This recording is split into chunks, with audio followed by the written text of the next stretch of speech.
I've never been the world's biggest Circuit of the Americas fan, but it's pretty hard to argue after that.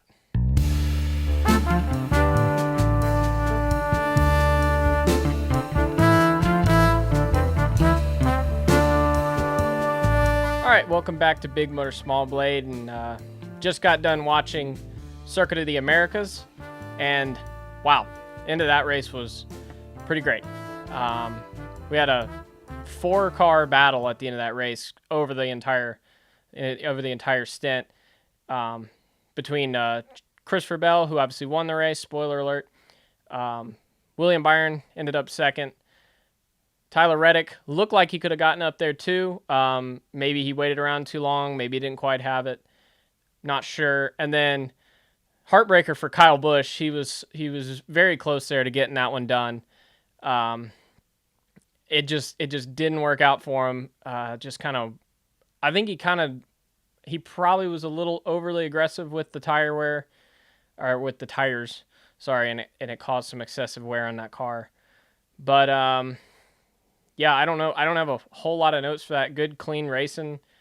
Yeah, it makes up for some of the things I don't like about Circuit of the Americas, which include, of course, track limits. And we still have some issues with track limits, I think.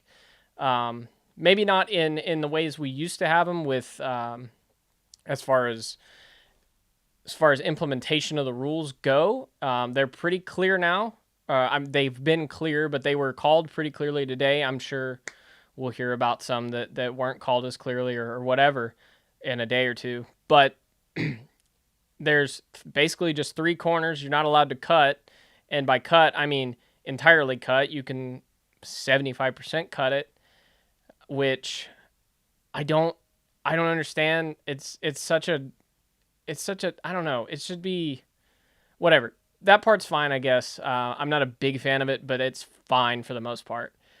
My issue is as soon as we get out of the S's, which are the 3 corners you can't cut, you can drive all the way down, not to the red paint, but all the way down to the blue paint, and theoretically you could have driven further down. I'm surprised no one tried it. Like they would come out of the end of the S's, cut a little bit further to the left, and then dive it down to the blue paint, excuse me. And I kind of figured that at some point someone would try to just straight line that and completely cut it.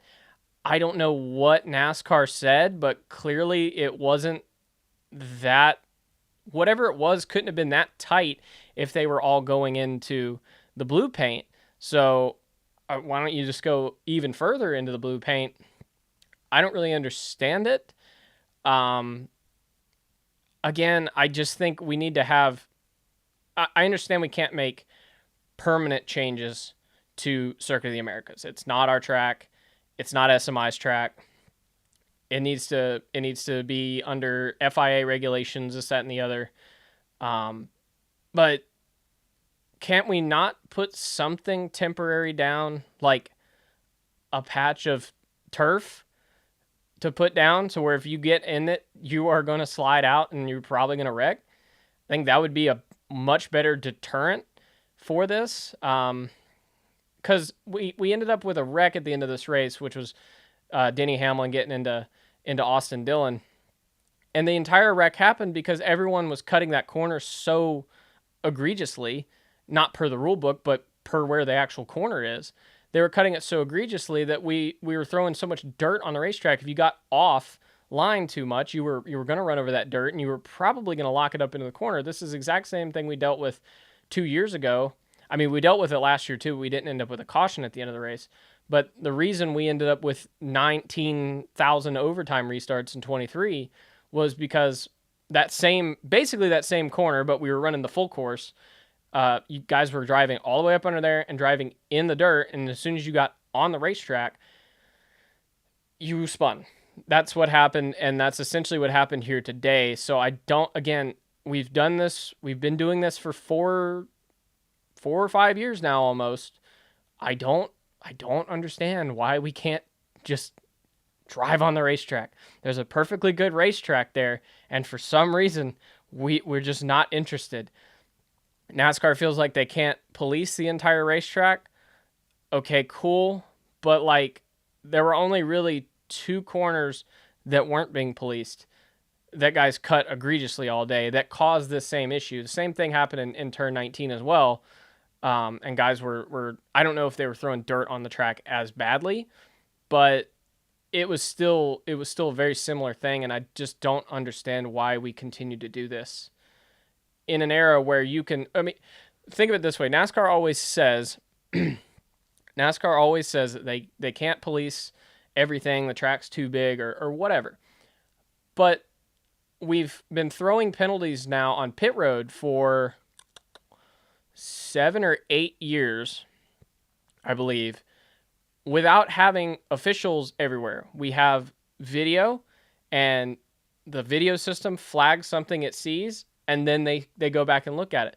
You can't tell me that in current year NASCAR, we can't set up videos, the same system at all the corners, and do the same thing. You can't tell me that. Now, maybe the reason they're doing it is because they don't want to penalize a bunch of guys. I don't know. At some point, I think it's fair to expect, you try and keep telling us these are the best drivers in the world. I think at some point it's fair to expect them to race like the best drivers in the world, or drive like the best drivers in the world. We'll get onto the racing at some other point. Today wasn't too bad.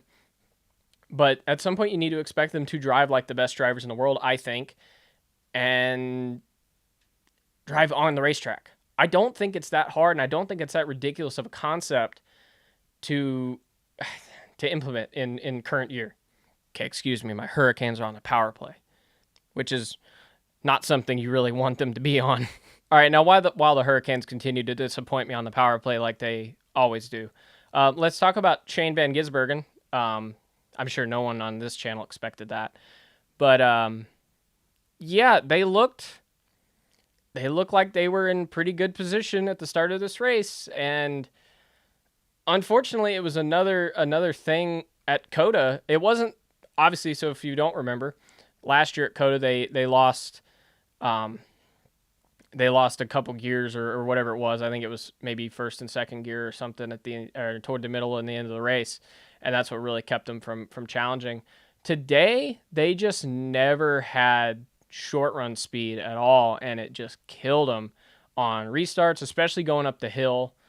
And it killed them even when they got a cycle on the tires. They still couldn't do anything with it. It was not taking off on restarts, and it just killed them all day. And the only time they might have had a chance was when that Hamlin and Dillon caution came out, and they'd run a cycle on the tires, and unfortunately, being third row back, unless you're going to get maybe 2 or 3 runs at it and guys take each other out at the front, you're probably not going to get anything out of it, unfortunately. But still came back and ended up, I believe, 6th.